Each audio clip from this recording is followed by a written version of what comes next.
विजयदशमी का पर्व 25 अक्टूबर रविवार और कुछ स्थानों पर 26 अक्टूबर यानी सोमवार को मनाया जाएगा। मान्यता के अनुसार इसी दिन भगवान श्री राम ने राक्षसों के राजा रावण का वध किया था।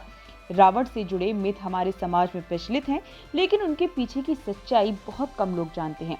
आज हम आपको रावण से जुड़े कुछ ऐसे ही मिथ और उनसे जुड़ी सच्चाई के बारे में बताने जा रहे हैं। पहला झूठ है, रावण बहुत संयमी था, उसने कभी सीता को हाथ नहीं लगाया। लेकिन सच ये है कि रावण ने सीता को बलपूर्वक इसलिए हाथ नहीं लगाया क्योंकि उसे कुबेर के पुत्र नल कुबेर ने श्राप दिया था कि यदि रावण ने किसी स्त्री को उसकी इच्छा के विरुद्ध छुआ या अपने महल में रखा तो उसके सिर के 100 टुकड़े हो जाएंगे। रावण ने इसी डर की वजह से न तो सीता को कभी बलपूर्वक छूने का प्रयास किया और न ही अपने महल में रखा था।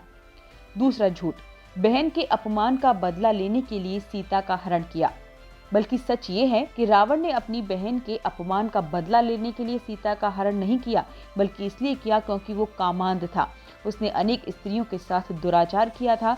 जब शूर्पणखा ने रावण के सामने सीता की सुंदरता का वर्णन किया तो उसके मन में सीता को प्राप्त करने की लालसा जाग उठी।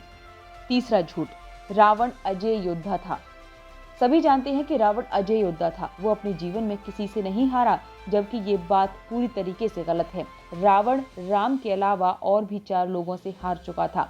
ये 4 लोग थे पाताल लोक के राजा बलि, महेश्मती के राजा कार्तवीर्य अर्जुन, वानर राज बाली और भगवान शिव। रावण जिनसे भी हारता था उनसे संधि कर लेता था। चौथा झूठ, रावण ने शिव से मांगी थी सोने की लंका। लंका का निर्माण देवताओं के शिल्पी विश्वकर्मा ने किया था। उसमें सबसे पहले राक्षस ही निवास करते थे। भगवान विष्णु के भय से जब राक्षस पाताल लोक चले गए तो लंका सूनी हो गई। रावण के बड़े सौतेले भाई ने अपनी तपस्या से भगवान ब्रह्मा को प्रसन्न कर लिया। ब्रह्मा ने उसे लोकपाल बना दिया और सोने की लंका में निवास करने के लिए कहा। जब रावण विश्व विजय पर निकला तो उसने कुबेर से सोने की लंका और पुष्पक विमान छीन लिया था। पांचवा झूठ, रावण ने राम के लिए रामेश्वरम में शिवलिंग की प्राण प्रतिष्ठा की। लेकिन सच ये है, रामेश्वरम को लेकर भी ये भ्रांति है कि राम के बुलावे पर रावण आया और उसने समुद्र तट पर रामेश्वरम मंदिर की प्राण प्रतिष्ठा करवाई।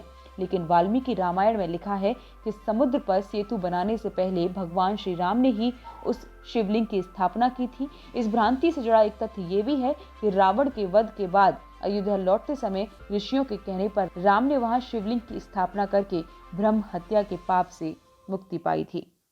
कैसा लगा ये वीडियो हमें कमेंट सेक्शन में ज़रूर बताएं और अगर ये वीडियो पसंद आया हो तो इसे लाइक और शेयर भी करें और हमारे channel Asia net news Hindi को सब्सक्राइब करना ना भूलें और इसके नोटिफिकेशन पाने के लिए बेल आइकन को ज़रूर दबाएं।